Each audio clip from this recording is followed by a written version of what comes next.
Hello, सर्वांना माझा नमस्कार. विषयाच्या अंतरंगाला स्पर्श करण्याआधी राष्ट्रीय शैक्षणिक धोरण म्हणजे नेमकं आहे तरी काय यावर थोडा प्रकाश टाकावा असं मला वाटतंय परीक्षक महोदय.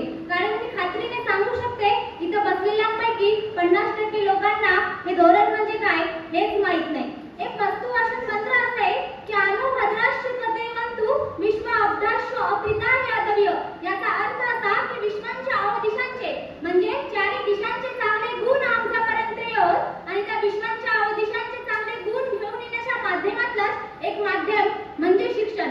राष्ट्रीय शैक्षणिक धोरण हे सर्वसमावेश असलेलं एक धोरण आहे. त्याचा उद्देश शिक्षणामध्ये महत्त्वपूर्ण बदल घडवून आणणे हे आहे. 5+3+3+4 हे राष्ट्रीय शिक्षण धोरणाचे धोरण 2020 धोरण अंतर्गत प्रस्तावित शिक्षणामध्ये हे नवीन संरचनेचे संदर्भ देत आहे आणि म्हणूनच मी स्पर्धक Kundani Tejram Jode, Shivprasad Sadanand college, Jaiswal college, Arjuni Morgaon, BSc second इयरची विद्यार्थिनी या विषयावर विचारमंथन घालण्यासाठी आज या प्रकल्प व्यासपीठावर विषय मांडते.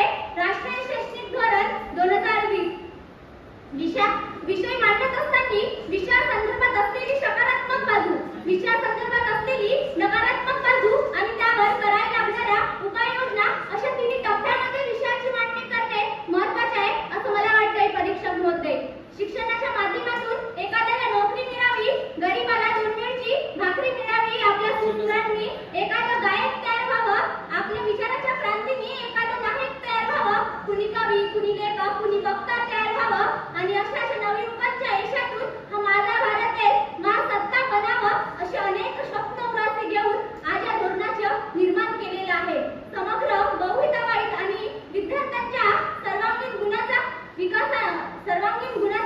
विकासावर भर देऊन सुद्धा त्यांच्या सामाजिक, आर्थिक, भावनिक, शारीरिक अशा विकासावरही लक्ष केंद्रित केलेलं आपल्याला या धोरणामध्ये दिसून येतं. या धोरणामध्ये एक लवचिक अभ्यासक्रम प्रदान केलाय ज्याच्यामुळे विद्यार्थ्यांना त्यांच्या आवडीने, त्यांच्या अभिरुचीने विषय निवडून त्याच्यामध्ये त्यांना शिकण्याची संधी मिळवून दिलेली आहे. जसं की आधी आर्ट्स असलेल्या विद्यार्थ्याला सायन्स घेता येत नव्हतं, पण आता या धोरणाच्या माध्यमातून सायन्सचा विद्यार्थी आर्ट्सचा एखादा विषय घेऊन नव्याने तो शिकू शकतोय. या धोरणामुळे आज BSc, BCom, B.Ed सारख्या डिग्र्या ह्या 4 वर्षाच्या झाल्या असल्या तरी सुद्धा विद्यार्थ्यांना त्यांचे फायदेच आहेत. काही कारणास्तव जरी त्यांचं शिक्षण अर्ध्यात तुटलं तरी त्या शिक्षणाचे महत्त्व कमी होत नाही. त्यांना त्या शिक्षणाचा मोबदला म्हणून त्यांना 1 वर्षाची सर्टिफिकेट, 2 वर्षांनी तुटलं तर डिप्लोमा, 3 वर्षांनी सुटलं तर डिग्री आणि 4 वर्षांनी रिसर्च डिग्री असं दिलं जाते. म्हणजे एकंदरीत शिक्षण हा काही कारणास्तव अर्ध्यात सुटलं तरी त्याचं महत्त्व कमी होत नाही. ही कौशल्यातून शिक्षण, कौशल्यपूर्ण शिक्षण देण्याचा उद्देश या धोरणामध्ये हे नमूद केलेला आहे. पण मग या धोरणाचा फायदा फक्त विद्यार्थ्यांनाच होतो का? तर नाही. या धोरणाचा फायदा शिक्षकांनाही तितकाच होतो. प्रशिक्षणाच्या माध्यमातून शिक्षकांनाही नवनवीन गोष्टी शिकायला मिळत आहेत.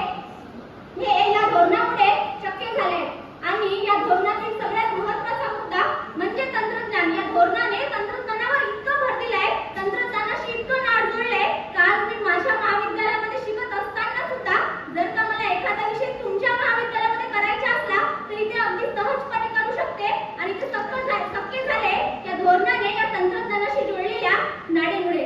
आज मी या हॉलमध्ये बोलत आहे, या हॉलमध्ये लागलेला TV, कॅमेरा, मी बोलत असलेला हा माईक या गोष्टीचा एक जिवंत उदाहरण आहे असं म्हणायला वावगं ठरणार नाही परीक्षक महोदय. कारण राष्ट्रीय शैक्षणिक धोरणामध्ये शिक्षणात तंत्रज्ञानाचं किती महत्त्व आहे हे जाणून शिक्षणामध्ये तंत्रज्ञानाच्या वापराचे संदर्भ नमूद केले.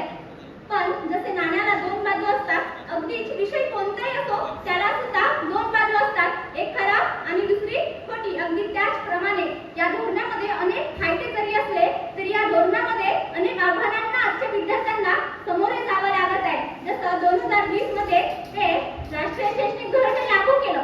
आज 2024 सुरू आहे तरी मग या 4 वर्षामध्ये याच्यात फारसा बदल झालेला दिसतो का आम्हाला? नाही. आणि याला कारणीभूत आहे ते व्यवस्था. जनमानसांमध्ये शिक्षणाबद्दलची असलेली जनजागृती, प्रचार, प्रसार ह्या सगळ्या गोष्टी त्याला कारणीभूत ठरल्या आहेत. राष्ट्रीय शिक्षण धोरण हे सर्वसमावेश असलेल्या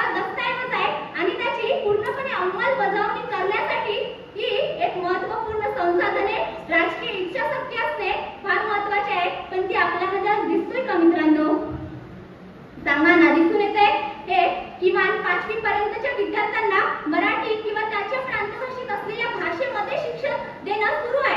पण जो विद्यार्थी त्या भाषेशी अवगतच नाही, तो परिचितच नाही, त्याच्यासमोर किती मोठं आव्हान निर्माण होऊ शकतो. आणि याच्यामध्ये नुकसान कुणाचे होतंय, याच्यामध्ये घुरपटला कोण जातोय, तो फक्त विद्यार्थी. राष्ट्रीय शैक्षणिक धोरण 2020 अंतर्गत अनेक फायदे आहेत, त्यामुळे भारतातील शिक्षणामध्ये ते नक्कीच परिवर्तन होऊ शकतो. पण त्या धोरणांमध्ये काही आव्हाने देखील आहेत आणि त्यांची पूर्णपणे अंमलबजावणी सुनिश्चित करणे तितकंच महत्त्वाचे आहे असं मला वाटतंय परीक्षक महोदय. मग त्यासाठी आपण काय उपाययोजना केल्या पाहिजेत मित्रांनो? त्याच्यातलं पहिलं म्हणजे ज्या तंत्रज्ञानाच्या अभावामुळे आम्हाला विविध समस्यांना तोंड द्यावा लागतो, तर तंत्रज्ञान शहरापासून गावागावापर्यंत, खेड्याखेड्यापर्यंत कसं आणता येईल याचा विचार केला पाहिजे, यावर उपाययोजना केल्या जाते.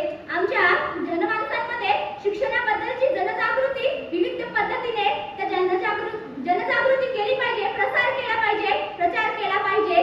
भाषे संदर्भात होणाऱ्या